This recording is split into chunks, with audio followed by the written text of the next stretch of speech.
Still curious bar. Never stop learning.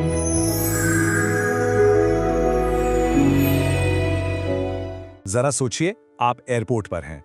चारों तरफ तेज रोशनी, लंबे लंबे गलियारे और अपने गेट की तरफ भागते हुए लोग। ये नज़ारा तो हम सबके लिए बहुत आम है ना? लेकिन इसी चकाचौंध के पीछे एयरपोर्ट्स का एक दूसरा छिपा हुआ बिजनेस भी चल रहा है। एक ऐसा बिजनेस जिसका आपकी फ्लाइट से सीधा कोई लेना देना नहीं है। अच्छा, एक बात बताइए, जब आप अपने गेट की तरफ जा रहे होते हैं तो क्या कभी आपको ऐसा नहीं लगा कि यार मैं एयरपोर्ट में हूं या किसी बड़े से शॉपिंग मॉल में? अगर आपके मन में ये सवाल आया है तो आप अकेले नहीं हैं। और यकीन मानिए, ये कोई इत्तेफाक नहीं है, बल्कि ये अरबों डॉलर की एक बहुत सोची समझी स्ट्रैटेजी है। तो ये जो सवाल है ना कि क्या एयरपोर्ट्स बस रनवे वाले शॉपिंग सेंटर बनकर रह गए हैं, ये दशकों से पूछा जा रहा है और इसका जवाब एक बड़ा सा हाँ है। पर सवाल यह है कि ऐसा हुआ क्यों? असल में यही आज के दौर का असली एयरपोर्ट बिजनेस मॉडल है। तो चलिए इस सीक्रेट को खोलते हैं। इसे ऐसे समझिए कि हर बड़े एयरपोर्ट के पास दो जेबें होती हैं, दो अलग अलग वॉलेट्स जिनसे वो पैसा कमाता है। एक जेब का लेना देना है प्लेन से और दूसरी जेब का सीधा कनेक्शन है आपसे, यानी पैसेंजर्स से। और ये दूसरा बिजनेस आपके प्लेन में बैठने से बहुत पहले ही शुरू हो जाता है। अच्छा, तो ये दो तरह की कमाई है क्या? देखिए, एक तरफ है एरोनॉटिकल रेवेन्यू, मतलब प्लेन वाला बिजनेस। इसमें लैंडिंग फीस, पार्किंग फीस, ये सब आता है। ये जरूरी है, पर सरकार इन पर नजर रखती है, मतलब एयरपोर्ट अपनी मर्जी से दाम नहीं बढ़ा सकते। लेकिन जो दूसरी कमाई है, यानी नॉन एरोनॉटिकल रेवेन्यू, वो है असली सोने की खान। इसमें आपकी कॉफी से लेकर पार्किंग, शॉपिंग, सब कुछ आता है। इस पर कंट्रोल कम होता है और प्रॉफिट बहुत ज्यादा। आप सोच रहे होंगे कितना ज्यादा? तो सुनिए, साल 2024 में पूरी दुनिया में ये पैसेंजर वाला बिजनेस था 88.6 बिलियन डॉलर्स का। ये कोई साइड बिजनेस नहीं है दोस्त, कई एयरपोर्ट्स के लिए तो यही मेन बिजनेस है। अगर हम दुनिया के किसी भी बड़े एयरपोर्ट की कुल कमाई देखें तो लगभग 40% और कभी-कभी उससे भी ज्यादा इसी नॉन एरोनॉटिकल बिजनेस से आता है। और यहाँ एक मजेदार बात है, एक तरह से आपके खरीदे हुए परफ्यूम और सैंडविच की वजह से ही आपकी फ्लाइट की टिकट सस्ती हो पाती है ना? कमाल की बात। तो सवाल यह है कि एयरपोर्ट्स ये करते कैसे हैं? कैसे वो आपको ज्यादा खर्च करने पर मजबूर करते हैं? इसे कहते हैं पैसेंजर प्रॉफिट इंजन। ये एक पूरी साइंस है जिसमें एयरपोर्ट डिजाइन और साइकोलॉजी का इस्तेमाल होता है। और इसका मकसद बस एक है, सिक्योरिटी चेक से लेकर बोर्डिंग गेट तक के सफर में आपकी जेब से ज्यादा पैसा निकलवाना। तो ये जो कमाई का इंजन है, इसका फ्यूल कहां से आता है? देखिए, सबसे बड़ा हिस्सा लगभग 60% आता है रिटेल, ड्यूटी फ्री शॉपिंग और पार्किंग से। इसके बाद नंबर आता है खाने पीने का।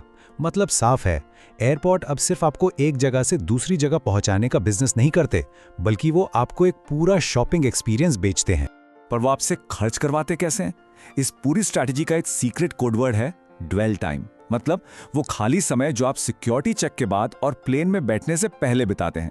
पहले आपको सिक्योरिटी से फटाफट निकाला जाता है, फिर आपको एक बड़े से सेंट्रल हॉल में छोड़ दिया जाता है जहां चारों तरफ दुकानें ही दुकानें हों। और सबसे चालाकी वाली बात, आपका गेट नंबर आपको लास्ट मोमेंट तक नहीं बताया जाएगा। क्यों?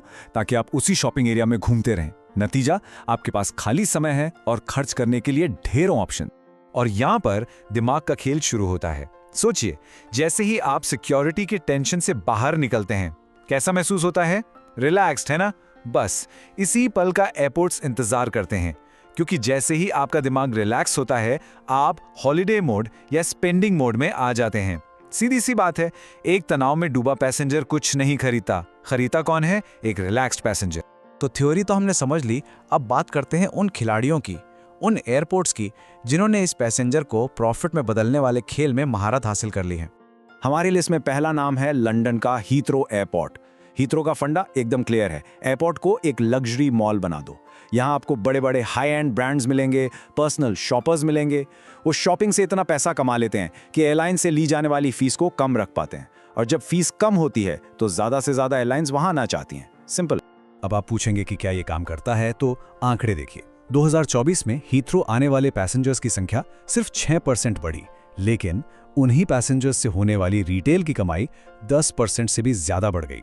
मतलब साफ है, लोग ज्यादा आ नहीं रहे, बल्कि जो आ रहे हैं वो पहले से कहीं ज्यादा खर्च कर रहे हैं।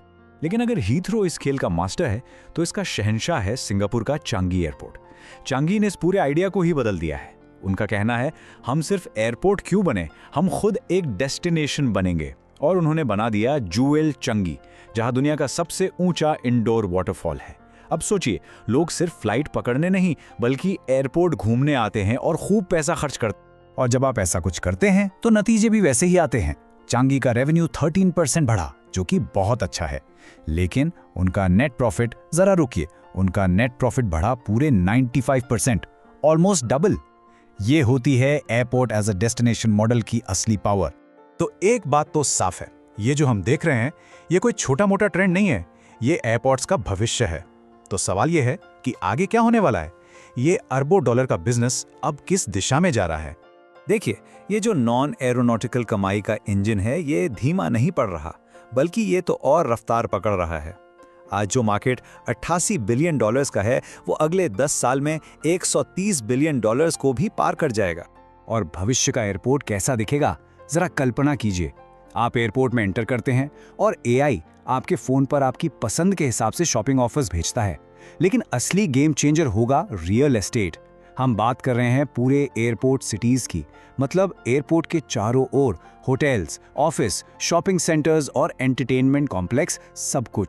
तो ये सब देखकर एक बड़ा सवाल खड़ा होता है। जिस तरह से एयरपोर्ट्स बदल रहे हैं, जिस तरह से वो खुद एक डेस्टिनेशन बनते जा रहे हैं, तो जरा सोचिए, अगली बार जब आप अपनी छुट्टियां प्लान करेंगे तो आपकी असली डेस्टिनेशन क्या होगी? वो शहर जहां आप जा रहे हैं या फिर वो एयरपोर्ट ही? Still curious bar. Never stop learning.